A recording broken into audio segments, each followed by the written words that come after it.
کہا کیا جاتا ہے کہ پیر صاحب جلالی ہیں، بدتمیز کا نام ہم نے جلالی رکھ دیا۔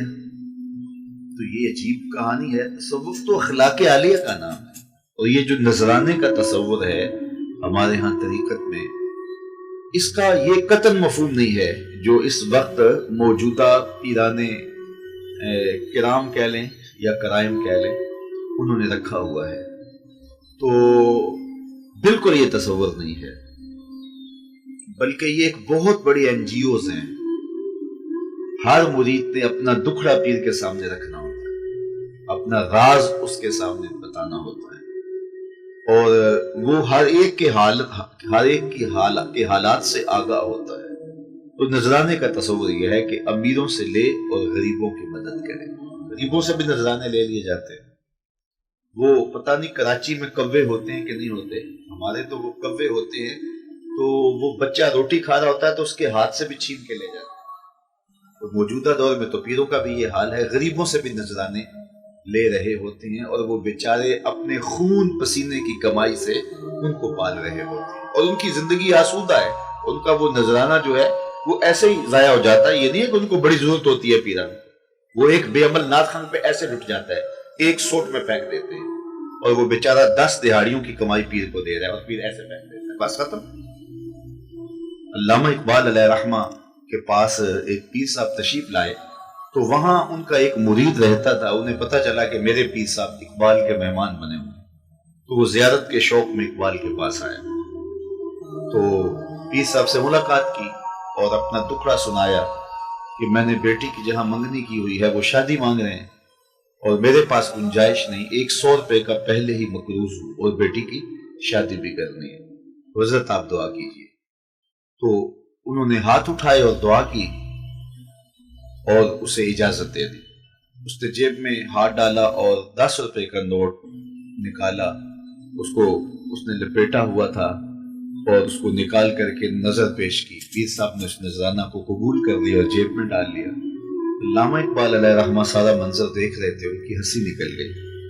خیر جب مرید جا چکا تو پیر صاحب نے کہا کہ حضرت آپ ہنسے کیوں تھے؟ فرمایا پیر جی آپ کی دعا کی قبولیت پہ مجھے ہنسی آ گئی تھی۔ کہا آپ کو کیسے پتہ چل گیا کہ میری دعا قبول ہو گئی؟ کہا جب آپ نے دعا نہیں کی تھی تو وہ 100 روپے کا مقروض تھا، تو جب دعا کر دی تو وہ 110 کا مقروض ہو گیا۔ آنا نہیں سود ہے پیران حرم کا۔ ایک تو مریدوں کی دعا ہے نا کہ پیر صاحب کی زیارت ہو جائے، اور ایک پیر صاحب کی دعا ہے الہی مجھے 200-400 مریدوں کا پیر بنا دے، اور ان کی دن بھر کی کمائی سے میری جاگیر بنا دے۔ سارا دن کماتے وہ رہیں، اور جو ہے وہ شام کو پیر صاحب کو نذرانہ دے جائیں۔ لیکن جو غریبوں سے بھی نذرانے بٹور رہا ہے اور ان کی غربت کا بھی خیال نہیں رکھ رہا، مرگ پہ جاتا ہے تو وہاں سے بھی نذرانہ لیتا ہے، تو پھر اس کو کس نے حق دیا ہے کہ اس کو پیر کہا جائے؟ یہ اس طرح کا ایک طبقہ موجود ہے، یہ ملنگوں کا، یہ چرسیوں کا، اور یہ بھنگیوں وغیرہ کا، یا جس طرح کے لوگ ہمارے سامنے آتے ہیں، بہت سارے عامل جگہ جگہ بیٹھے ہوئے۔ تو میں ان کو 2 نمبر نہیں کہتا، بالکل 2 نمبر نہیں ہے، یہ تو 420 نمبر ہے۔ اور ایسے لوگوں کے ہاتھوں وہ لٹتے ہیں جو جہلا ہیں اور جو شعور سے عاری لوگ ہیں۔ ان لوگوں کے پاس جانے والے وہ اپنے سطحی مفاد کے لیے انتہائی اجڑ اور انتہائی جاہل لوگ ہوتے ہیں۔ میں نہیں سمجھتا کہ ان کو 2 نمبر کہا جائے، یہ 420 نمبر ہیں، اور ان کے پاس جانے والے بھی اسی طرح کے لوگ، لیکن وہ سر سے لے کر پاؤں تک کاروباری ہیں، اور وہ اپنے اس نام کو، اپنے بزرگوں کے نام کو کیش کرواتے ہیں، اور وہ خانقاہی نظام کو ایک کاروبار کی صورت کے اندر رکھے ہوئے ہیں، اور ان کا مقصد حصول زر ہے۔ ایسے لوگوں کے پاس جا کے بیٹھنے سے جو بھی باشعور آدمی ہوگا وہ چند دنوں میں سمجھ جائے گا کہ یہ شخص صوفی ہے یا جو ہے تصوف کے نام پر جو ہے وہ کاروبار کرنے والا ہے۔ یہ 2 نمبر لوگ ہیں، یہاں سے وہ جو ہے وہ لوگ جو ہے وہ دھوکہ کھا جاتے ہیں۔ سے لوگ بھی جو ہے وہ اسلام کے لیے نقصان دہ ہوتے ہیں، ان کو جو ہے 420 نمبر کہوں گا، اور دوسرا طبقہ بالخصوص 2 نمبروں کا ہے، اور یہ جو طبقہ ہے جن کا فہم دین اور فہم تصوف ناقص ہے، اور وہ اس تصوف کی تعلیم سے لوگوں کے اندر جو ہے وہ حرارت جو اندر کی ہے وہ چھین لیتے ہیں۔ اب اس میں جب علماء نے بہت زیادہ پکڑ کی تو جب علماء جاتے تو وہ ہنس کے کہتے اور جی یہ لوگوں نے بنایا ہوا ہے، میں نے کب کہا ہے؟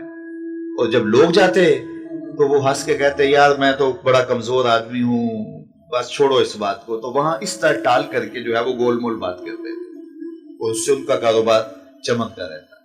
تو اس طرح جو ہے وہ بہت ساری ایسے واقعات جو ہے وہ لوگوں نے خود مشہور کر کے اور اس کے بل بوتے کے اوپر جو ہے وہ اپنے کاروبار رکھے ہوئے ہیں اور کرامات معروف کر دی جاتی ہیں، جبکہ ان کا کوئی وجود ہی نہیں ہوتا۔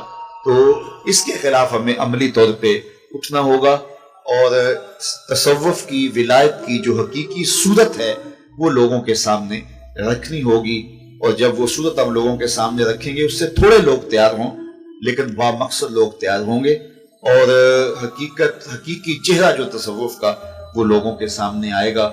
باقی اللہ تعالیٰ جل شانہ اپنے دین کا خود محافظ ہے۔ موجودہ صورت میں اگر ہم نے اپنا کوئی کردار ادا نہ کیا اور اس طرح کے بابے ملنگ اور اس طرح کے 2 نمبر لوگ پنپتے رہے، پرورش پاتے رہے اور معاشرے کے اوپر مؤثر رہے، اور ان کے پاس چونکہ ذرائع ابلاغ بھی اب ہر ایک کو، یہ سوشل میڈیا جب سے آیا ہے تو اب ہر ایک کی پہنچ میں ذرائع ابلاغ بھی آ گئے، تو جو بھی جس طرح چاہے اپنی تشہیر کر سکتا ہے، تو ہم بھی اس پہ خاموشی اگر طاری رکھی تو پھر جو ہو رہا ہے وہ تو ہم سب کے سامنے ہی ہے۔ لیکن اگر ہم اپنا حق ادا کیا، وہ کہتے ہیں اپنے حصے کا کام اگر ادا کیا